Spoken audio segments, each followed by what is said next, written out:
Welcome, Jen. Thank you so much for coming on Moms Don't Have Time to Read Books. Thanks so much for having me. I love the title of your show. Oh, thank you. I love the title of your books. Oh, thank you. I feel like you are single-handedly responsible for getting the term badass into mainstream culture, and that's quite an accomplishment. Thank you very much. No problem. So your latest book tackles habits. So thank you for that. There are so many habits I feel like I want to change. I didn't even know which one to write down in all capital letters, as you suggested. Um, but I know this is one of many sort of extensions, including how to be better with your money and other things where you can apply the badassery, if you will. Why habits? Why did you pick that to tackle in this book? Well, I feel like the first three books, the You Are Badass, Badass at Making Money, and You Are Badass Every Day, were sort of about getting your mind. They're about taking action, but they were really about getting the mindset pieces down and to really wake up to all your screwed up thoughts and beliefs and actions and words. And felt like habits was kind of like the awesome follow up to those because you could really start implementing some of the stuff you were learning in those books and make them habits. It really, and we don't even realize how habitual everything is. Like the way you think is habitual. The things you talk about are habitual. Like we're riddled with habits. So it was time to really get into that. That was one of my favorite points of the book is you're like, we don't even congratulate ourselves on the habits that we don't think about. Like, hey, congratulations, I put my underwear on every day, or Yeah. like all these things that we just do. And your whole argument is we can do anything we want as long as we get in the right mindset, which I felt like was so freeing because it's not hard to make habits. It's just Right. the focusing on them and the getting the right, mindset to do it is all that's required, really. Um, Yeah. and Yeah. you And there's certainly little tricks you can do to make it easier. But yeah, that's really it. and I loved your framework. You basically outlined. Oh, by the way, I also loved when you said how to catch yourself from wandering down "woe is me" lane. I am totally going to use that because I'm always like, I hate to say "woe is me," blah blah blah blah blah. "Woe is me" lane. I don't know. I can see like a whole board game with "woe is me" Ah, lane, sort of the pitfalls, and maybe there needs to be a badass board game or something. oh I don't my know. God. That's an awesome idea. So it's a good pandemic project. Yeah, pandemic project. There you go with Good. Woe Is Me Lane in Badassery Village. Okay, well, anyway, you work on that.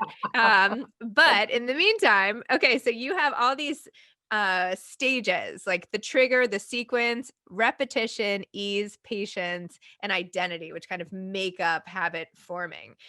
Take me through this general paradigm and like how did you come up with this? Well, I started looking at why we behave the way we do. And so, the first thing we do is we unconsciously participate in realities, quote unquote reality, because we believe that money is really hard to make, or we think that we suck at relationships, or we talk about how, there's no good men or women out there. We get into these patterns and we unconsciously just take them as truth. And it's once we wake up to those, to what we've got going on and question our beliefs and our thoughts and our words and be like, why do I believe that? Like, there's plenty of people doing A, B, C, or D that I have decided that for myself it is impossible and unavailable, right? So the first step is always awareness and always catching yourself in whatever your stories are that are not serving you. So that really is the first part. And so I just sort of outlined that. And then with the triggers and the sequence and all that, there is a very, very concrete way that habits happen. It's like the trigger is you want to take your dog for a walk. So the sequence starts with you putting on your shoes and putting the leash on the dog, and then you go out for the walk. And we're unaware of so many of these trigger sequence things that we've got going on. And so for a lot of people, a negative habit is the trigger is I'm having a cocktail, now I got to have a cigarette. So becoming aware of the triggers and the sequences that follow them allow you to unhook from them. So it really is just like, it's almost like stepping outside of yourself and watching yourself behave.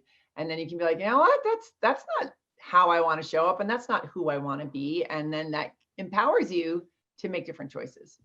That was the other thing I thought was so great was how to identify a habit worth breaking. And you outlined a couple steps for four different parts of this, which made it even harder for me to pick my habit. But you said pick habits. One that would give you a sense of being the person you know you're meant to be, a sense of empowerment, an improved quality of life, and a sense of accomplishment.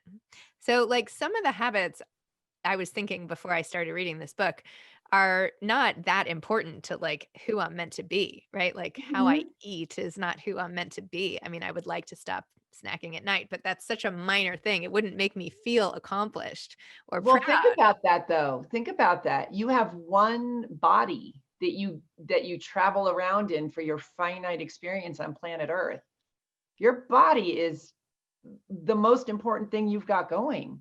So changing how you eat and how you treat it and giving it what it needs to thrive and feel good and stay healthy is epic. Right? So those little shifts and that little, and so that little shift of like not eating late at night means your little body that does all this amazing things for you doesn't have to work really hard when it's supposed to be in this regenerative mode of sleeping and so it really is all about perspective. Give me another one. I'll knock it down. What? I really said that so that I could continue snacking at night. So if you wouldn't mind taking what you just said and we'll pretend that never happened. Uh-huh.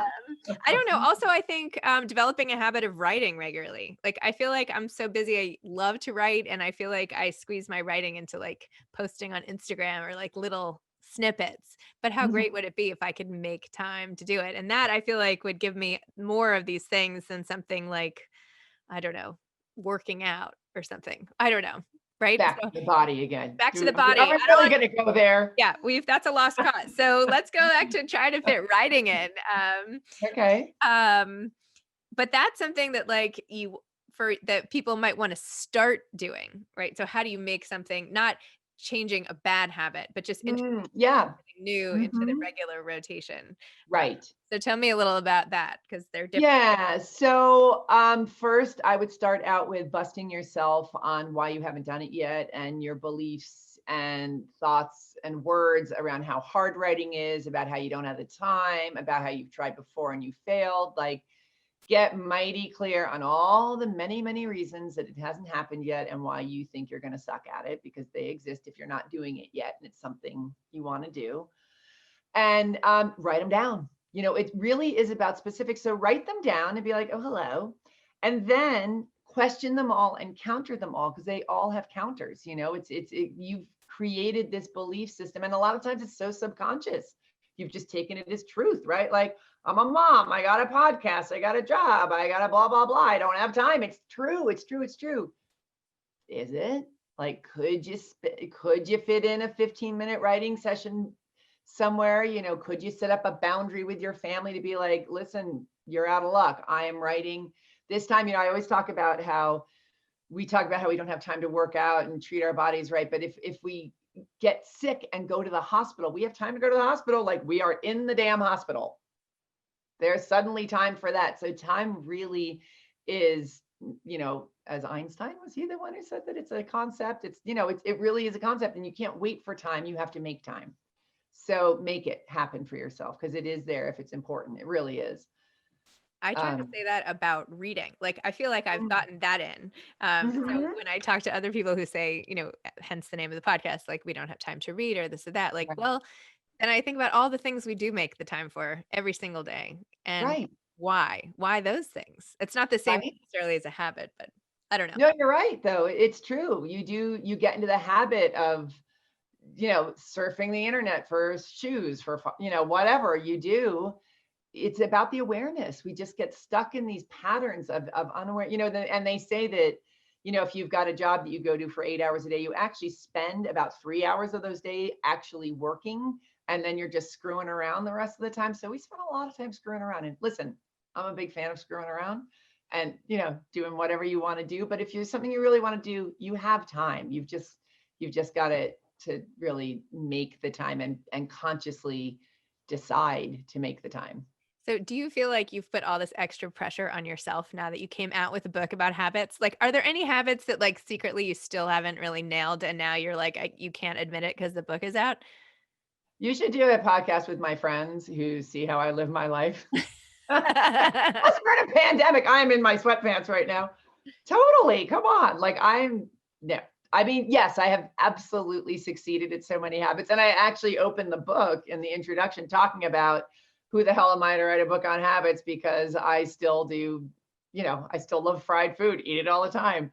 So, yeah, I more, I can coach you through. I know what to do, whether I do it or not really doesn't matter. As I long think as I tell you how to I do mean, it. I think it matters a little bit. I mean, not that Uh, you have to hold yourself to that standard, but, yeah. you know, Yeah. those who I don't know, is this like a those who can't do teach type of thing? Like Yeah. Yeah, totally. No.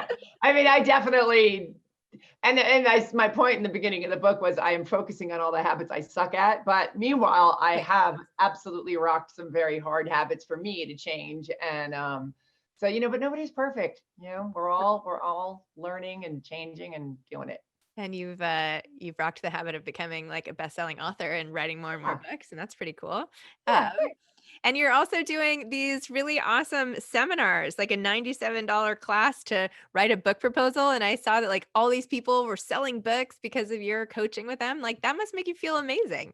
It's just, it's funny. I have a little pod here now with some people staying who like fled the city and I was saying, now I'm back on my book tour and because Habits has come out and I was like, God, and especially during the pandemic where I haven't left the house, I haven't done a damn thing where I'm just like slothing around reading books, hanging out. That's like, that's right. There's this whole other world out there of the badass people and all my readers, and they're so amazing. And it's been so nice to sort of ramp that back up and be in that world and to remember that there is all this change going on and that people are just doing incredible things. I mean, it's so inspiring. It really truly is. Wow, how great for you to help them though. That's great. Thank So you. where is Yeah. this? So what is next in the badass hopper? Like what are the next couple books and what's the plan? You are a badass at taking naps in your sweatpants. I don't know. I got to be honest.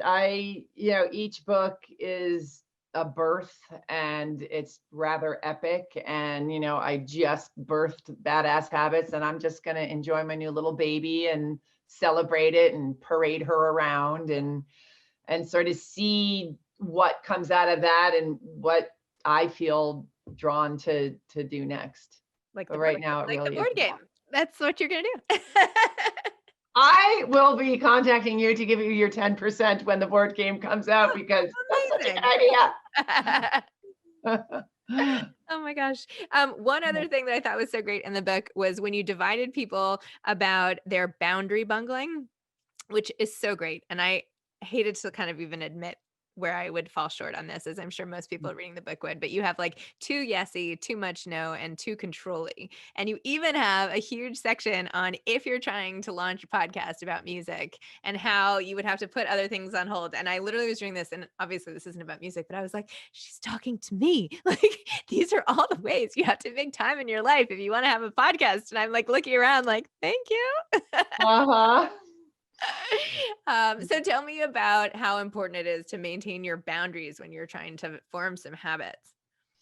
I thought it was I have to be honest, like when we came up with this chapter for the book, I was talking to my editor and I was like, because I'm 55 now. And when I hit 50, man, I got so good at setting boundaries. I was like, all of a sudden, like all these insecurities fell away. And I was just like kicking people out of my house and like not inviting you to a party if I didn't want you to come. Like, I don't care. And I mean, not completely. We all have stuff to work through, but it was so different. I really did. And I remember my dad saying, I don't know if you get older and wiser or older and more tired. And I was like, he's right. Like, I don't have the energy to deal with people I don't want to deal with. I don't have the energy to like say yes when I really want to say no. Like, it's such a gift. And I was like, I would love to write this so that the youngsters who don't, you don't have to wait till you're 50. You can actually start really becoming aware of your boundary issues and putting them into place and decriminalizing boundaries. I thought this was so important. It's like when you set a solid boundary, You're not a mean person who's cutting off other people and not helping out other people. You're actually informing them of what you're available for so that they know what to expect. So then you're not all caught up in this like passive aggressiveness and resentment and obligation and all those really fun things. It really serves everybody. No one's walking around on eggshells. And when you start, so I was super excited to write all that. And then I was talking to my editor and she's like, well, of course, for habits, like if you're going to shift who you're being in the world, you're going to need totally new boundaries. You're going to have to set up boundaries around time that you need to implement these habits. You're going to be shifting who you are. So if you are starting the habit of not drinking anymore, you are unavailable to go to bars with your friends. You are setting up that boundary. It's all about boundaries. So it was really fun to write about this topic that I was so excited about and feel to be quite an expert on because I'm old and possibly very much more tired, but also to relate it to habits because I don't think that comes into a lot of the books and discussions around habits, and it's super important. Totally agree. It's more like complete behavior modification and Yeah, yeah, interpersonal. It's like an interpersonal coaching of like finding what's important to you. yeah, exactly. Badass And habits. specifics and Yeah. getting clear. Yes, Yeah. exactly. Do you have any advice for aspiring authors? Oh, well, let's see. Writing equals ask plus chair. That's the big mysterious equation to writing a book. And it is about just staying. I'll tell you the thing for me, I am a really reluctant writer. I have to drag myself kicking and screaming. It's really painful for me, actually. And I've heard that from a lot of writers too. I mean, I have a friend who can't wait to sit down to write. I'm just like, I hate you. Like, how you love it. She's actually my writing partner, so she's always excited and I'm always trying to get out of it. But anyway, it's another story. But so what I do is I chunk it down. Chunking down has saved my ass when it comes to writing books because I'm so squirmy and I so just and so what I do is I chunk it down into 20-minute writing sessions where I am unauthorized 2P to answer the phone, to go on the internet, 20 minutes. I set an alarm. And then I'm allowed to have a 10-minute break or a 5-minute break or whatever. But I'm really serious about it because I know myself and I know by minute 10, I'm going to be squirming and coming up with excuses. But once I've set that timer, I know that it's like, it's not just about this 20-minute writing session. This is about my career. This is about who I show up as in the world. I've got to get this done. So making that commitment is manageable for me, right? So it's not the whole, I'm going to spend 5 hours writing today, which will be really a half hour. So for me, chunking stuff down is extremely helpful and I highly recommend it. Excellent. Mm, That always helps. Isn't yeah. it like the whole quote, a journey of 1,000 miles begins with a single step, something like that? I don't know. I know. And well done. Well, Something no, like and I that. think it's I don't true know. because overwhelm you'll be done before you start if you start out with overwhelm. That's why that, one day at a time is such a brilliant theory. It's just one day at a time, just relax. We're so drama oriented. So true. Mm. Um, awesome. Well, thank you so much. I have loved our conversation and your Me book was too. fantastic and I am going to keep it close by, especially during this holiday time when everything, everything that is a problem becomes a really big problem. So Right. Thank you, holidays. uh, Yeah. exactly. All right. Well, thank you so much, Jen. And Thank you. thanks It for all was your great work. talking to you. Thank Okay. you. Have a great Okay. day. Bye bye. You too. Bye-bye.